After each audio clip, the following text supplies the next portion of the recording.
Hey everybody, welcome back to MTG Bulk Mythic. Today, I'm just kind of sorting through some of those cards that I have set aside as build stock and just kind of hold ons. And I was thinking about some of the announcements that have come recently from Wizards. And for those of you who have been paying attention to, my Facebook page and stuff like that, I've mentioned some of those things. One of them is the Wizards of the Coast, Worlds Beyond. That's really hard to say, believe it or not. Wizards of the Coast, Worlds Beyond, and this is the kind of the crossover franchise that they're starting, for lack of better terms.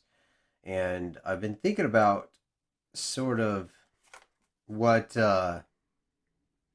what this means as far as their card design concepts, as far as their set legality and things like that. The fact of the matter is these aren't going to be normal expansion sets, right? They're going to be strictly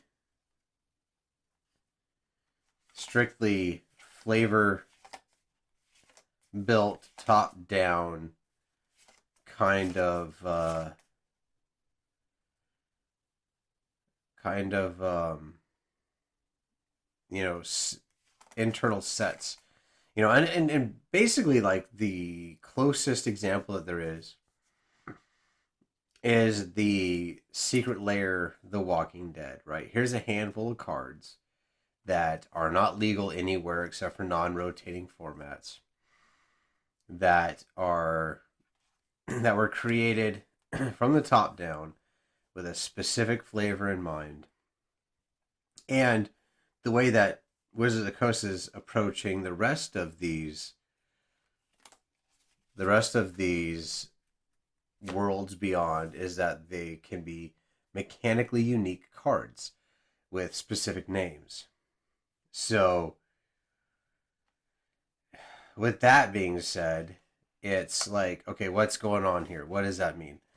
Now, I thought about it a lot because I've actually bought The Walking Dead Secret Lair because I'm a huge Walking Dead fan and I play Magic.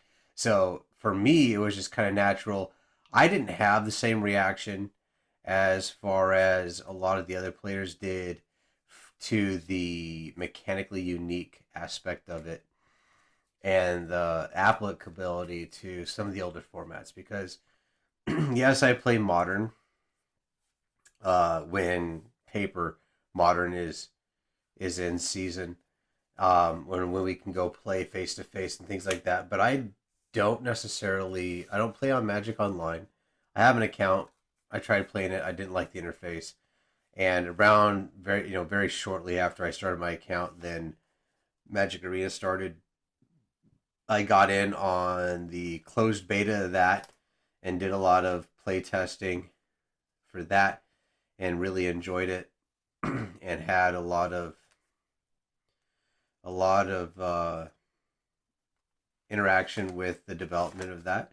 So I just kind of stuck with it, right? I built a collection. I've been playing that ever since. It's free to play. It doesn't cost me anything but my time. I'm happy with grinding through. But nonetheless, with this Worlds Beyond line, my personal opinion is the fact that I was pretty happy with the way that they approached the Godzilla thing. Let's uh, let's just throw a skin on a Magic card that was made to fit into a normal, um, a normal expansion set, and if it fit the flavor, then we can call it something else. We can throw a skin on it. We can call it Godzilla, whatever it is. And then the normal Magic card, whatever it is that was developed by Wizards of the Coast and named within their IP and all that kind of stuff, is available through the normal packs. And then the player can choose which version of the card they want to play, and it's accessible through normal expansion sets, through the draft boosters, set boosters, collector boosters, etc. And then if they choose to do a secret layer where there's a special skin on a predetermined card, then great. But they're not introducing.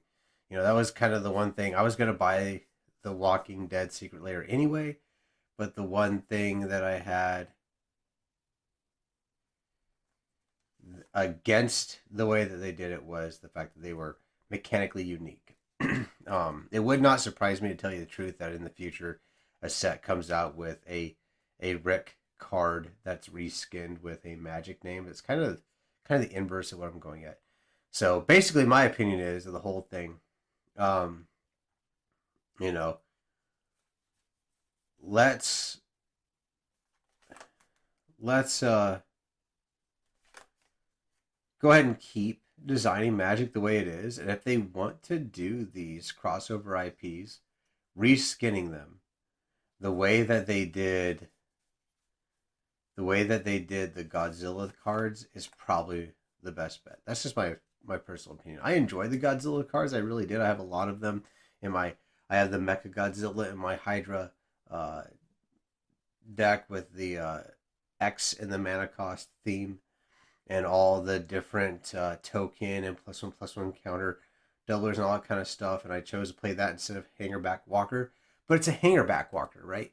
So if I didn't have the Mecha Godzilla, I could go ahead and play a Hangerback Walker. And that Hangerback Walker came out of a normal pack of cards that everybody had the opportunity to open and was out there in the economy for opening trade or whatever it was, they could be acquired. Um, so that's my personal opinion. I really wish they would have gone that route. There's a lot of different themes that they have planned coming up with their different normal expansion sets to the standard environment, and it would have been just all too easy and convenient and actually more digestible by the public, in my opinion, for them to go ahead and use those as opportunities to reskin cards that they already designed, so that there would be if they really wanted to go with, was it Warhammer 40K? I'm not super familiar with it, but instead of having a soldier creature or whatever that would be in the set, they would have a space marine, right? And so on and so forth. Not to get too deep into it, because I don't want to sound too ignorant of it, because I am not familiar with with Warhammer, but they did it pretty well in a way that I thought was acceptable with the Godzilla cards in Ikoria.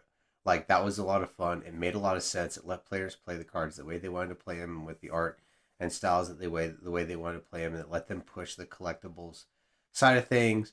It drew new people into the game with the crossover IPs, and it just really made sense.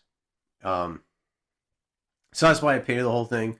If you're curious what I'm doing right now, in my previous video, I talked about how I sort through cards. I put them in binders. I pull aside cards I believe are playable, and then I just, regardless of set, I sort them by their collector number for construction purposes, um, whether it be commander, standard, modern, whatever it is.